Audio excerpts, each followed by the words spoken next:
Allez, on vous reparle du Bitcoin sur Boursorama, non pas pour parler de son cours, ça on l'a déjà fait, mais pour parler de la terrible mésaventure de certains. Bonjour Émilie. Bonjour David. Alors, avec la flambée du cours du Bitcoin, même s'il y a beaucoup de volatilité ces derniers jours, ils auraient pu devenir millionnaires, voire plus, mais à cause d'un simple oubli, mais pas n'importe lequel, ils ne pourront jamais toucher leurs sous, leur argent, oui. leur pognon. Alors, figurez-vous qu'un bitcoin sur 5 serait bloqué sur un disque dur dans le monde sans que son propriétaire ne puisse plus jamais y accéder. C'est ce que révèle Chainalysis, un cabinet spécialisé dans les crypto-monnaies. Alors, ça correspond grosso modo à 20% des 18,5 millions de bitcoins qui existent à travers la planète, soit 144 milliards de dollars qui sont ainsi partis en fumée. Le New York Times a cherché à savoir pourquoi ces propriétaires ne pouvaient pas y accéder. Eh bien, pour une raison très simple, ils ont tout simplement perdu leur mot de passe. Voilà, des millions qui tombent aux oubliettes pour un mot de passe oublié. Il y a moyen de le récupérer, ce mot de passe, non? Malheureusement, non, David. Vous savez, c'est la principale caractéristique du Bitcoin. C'est son anonymat renforcé, c'est-à-dire ce qui fait son succès et sa force auprès des réseaux criminels.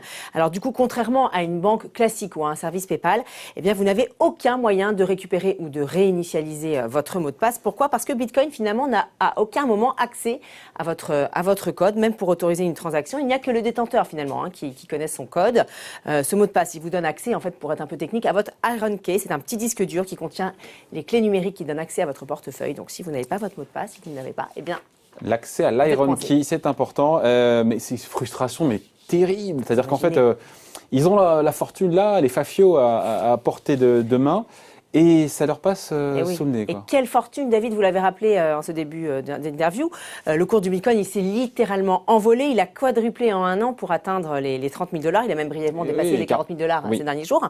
Or, je rappelle qu'il valait moins de 1 000 € avant 2017 et quelques dizaines d'euros seulement avant 2013.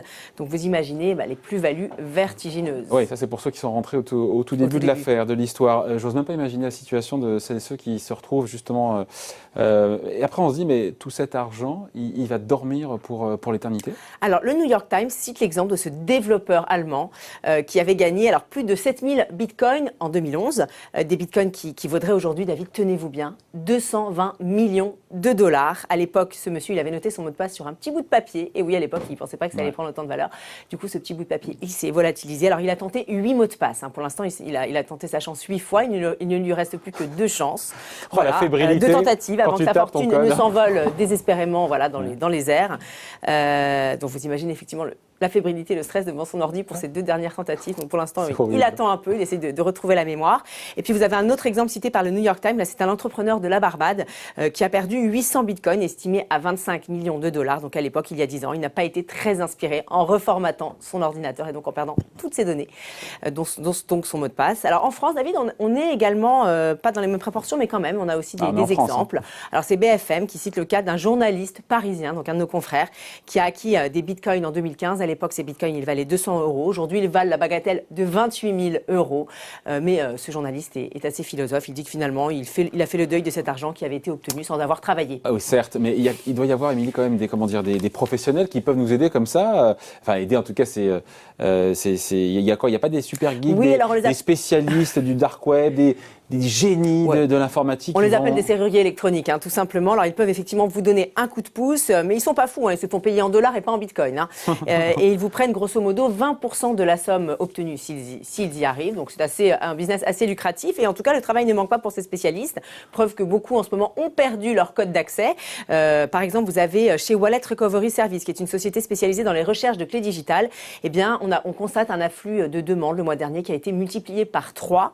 Et puis, les plus désespérés, David, font carrément appel à des hypnotiseurs. Et oui, alors la chaîne CNBC nous cite l'exemple d'un hypnotiseur qui est basé en Caroline du Sud, qui est extrêmement sollicité en ce moment. Selon lui, il faut au moins 3 séances pour retrouver la mémoire, sans garantie de succès. Donc vous voyez, David, le Bitcoin n'en finit pas de nous faire perdre la raison. Et tourner la tête, c'est ça. Jamais oublier son mot de passe. Merci, Exactement. Émilie. Bon week-end. Bye. Bon week-end.